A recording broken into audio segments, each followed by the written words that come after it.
Bom, vamos dar algumas atualizações aqui com relação ao mercado. Então, primeiro, né, a gente não pode deixar de comentar aí da inflação, que a gente já tem falado nos outros calls, mas a coisa persiste, né? Então temos aí preço da gasolina, né? Todo mundo comentando como está subindo.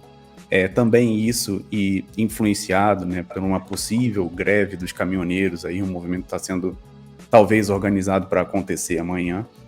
A crise hídrica, agravada pela seca, então já haveria uma alta na demanda, né, mesmo que não tivesse a seca, pelo descasamento que teve com a pandemia, à medida que quando os governos, né, determinaram os lockdowns, e aí depois você reativa as plantas, né, você voltar com uma fábrica, voltar com uma produção, não é a mesma coisa que ligar um botãozinho, acender uma luz, como é na nossa casa.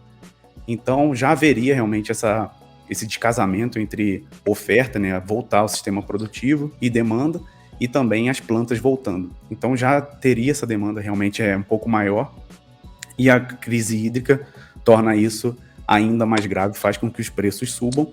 E a gente vê isso como, né, não só no nosso bolso, quando a gente vai no supermercado e tudo mais, mas tem os indicadores, né, que são usados para a gente poder ter uma noção do quanto isso está acontecendo realmente. E um deles é o IGPM, né, que teve a sua leitura aí de agosto em 0,66%, dando um acumulado de 2021 nesse ano de 16,75% e nos últimos 2 meses de 31%. Esse é um índice que é usado para correção de contratos de aluguel, né, a maioria das vezes. Então, não só aluguel doméstico, vamos dizer assim, né, mas também comercial. Então, galpão logístico, salas comerciais. Então, você vê que o custo, né, desse aluguel está aumentando bastante. É claro que pode ser negociado, cada contrato tem suas particularidades, mas a referência que vai ser usada vai ser essa aqui, né? Então, nos últimos 12 meses, por exemplo, 31% de aumento. E aí também tivemos outros indicadores que apareceram aí, que é o de crescimento, na verdade, né, o PIB. Então, no segundo trimestre, o PIB anual, um crescimento de 12,4%, e o PIB trimestral, uma queda de 0,1%. Lembrando que esse crescimento aqui de 12,4%, ele está sendo comparado com uma base bem fraca do ano passado, que foi o segundo trimestre do ano passado, onde começaram as restrições, né, de circulação, economia foi colocada na geladeira, digamos assim, mas por conta da pandemia. Então, quando você está comparando com uma base fraca, você vê um crescimento dessa magnitude, ele é até esperado. Então, não é um número tão animador assim, tá bom? Bom, e seguindo aqui, né, vamos ver a nossa curva de juros, o que aconteceu. Voltamos a ter uma escalada dela. Então, na semana passada, a gente tinha essa curva, a mais recente, né, tendo caído em relação à semana anterior, e agora a gente volta a ficar com esse formato que a gente tem visto bastante aí nos últimos calls, que é ela tendo esse deslocamento paralelo para cima, taxas cada vez maiores, isso muito devido a incertezas, né, muita instabilidade que a gente está vendo, vou comentar um pouquinho mais para frente, mas o mercado coloca o preço disso cobrando mais juros, mais remuneração pelo mesmo tempo, né? Então, se a gente traçar uma linha vertical aqui, seria considerar uma determinada data lá para frente, e aí cada vez mais os investidores querendo receber mais para uma determinada data, à medida que eles não sabem o que vai acontecer, começam a ter mais incertezas.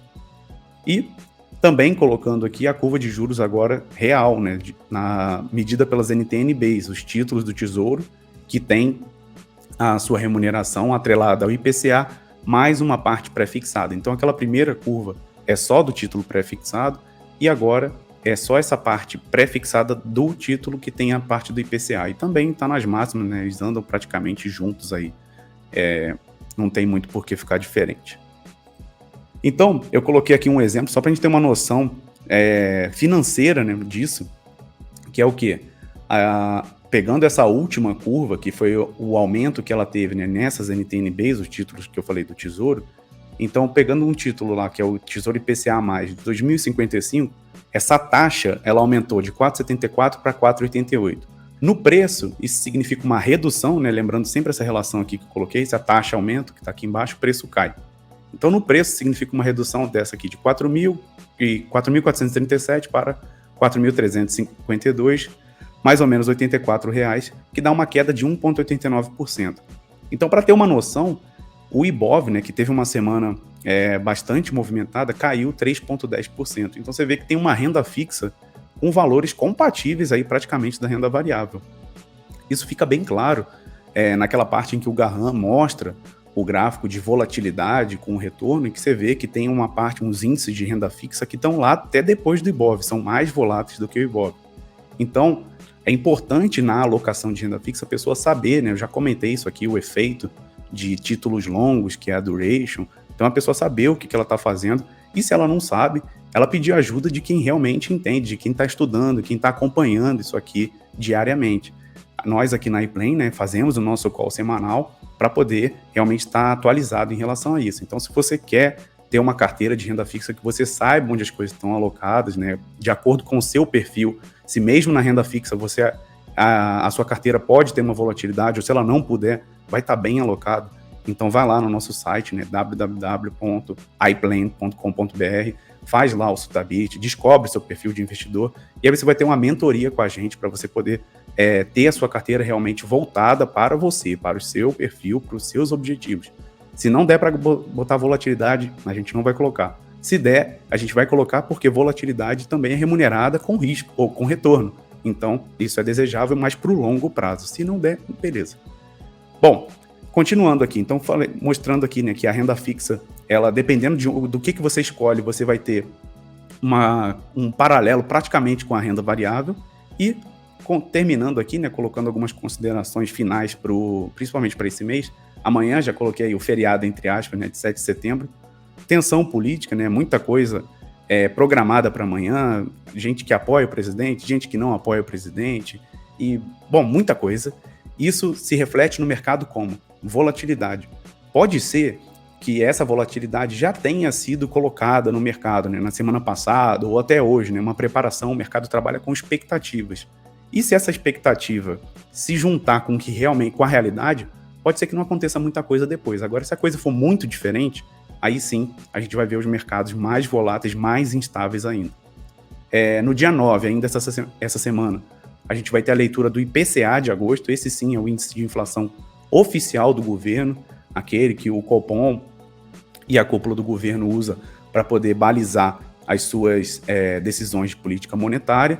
E também no final do mês, né, no dia 21 e no dia 22, vai ter a reunião do Copom, que são os diretores, né, o comitê de diretores do Banco Central, que vão dar o direcionamento da política monetária em relação ao aumento da Selic, que eles já declararam na reunião passada que teria um novo aumento de 125 basis points, quer dizer, a Selic hoje está em 5,25, vai aumentar para 6,5% ao ano.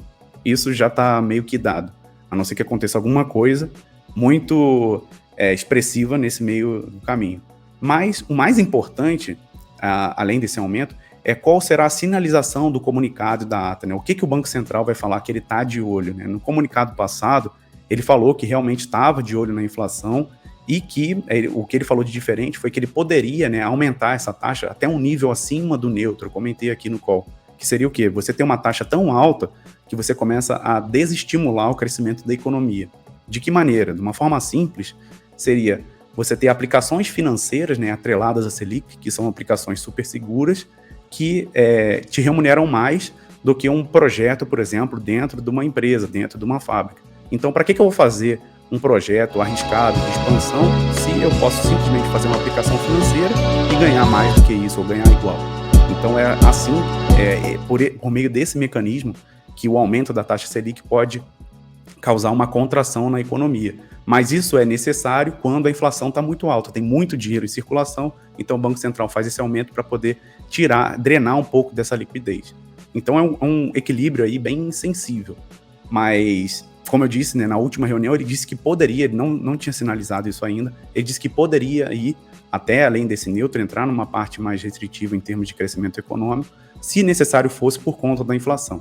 Então, muito desse IPCA que vai influenciar essa decisão e esse comunicado que a gente vai ver lá no final do mês. Aguardemos aí para poder ver como que o mercado vai reagir.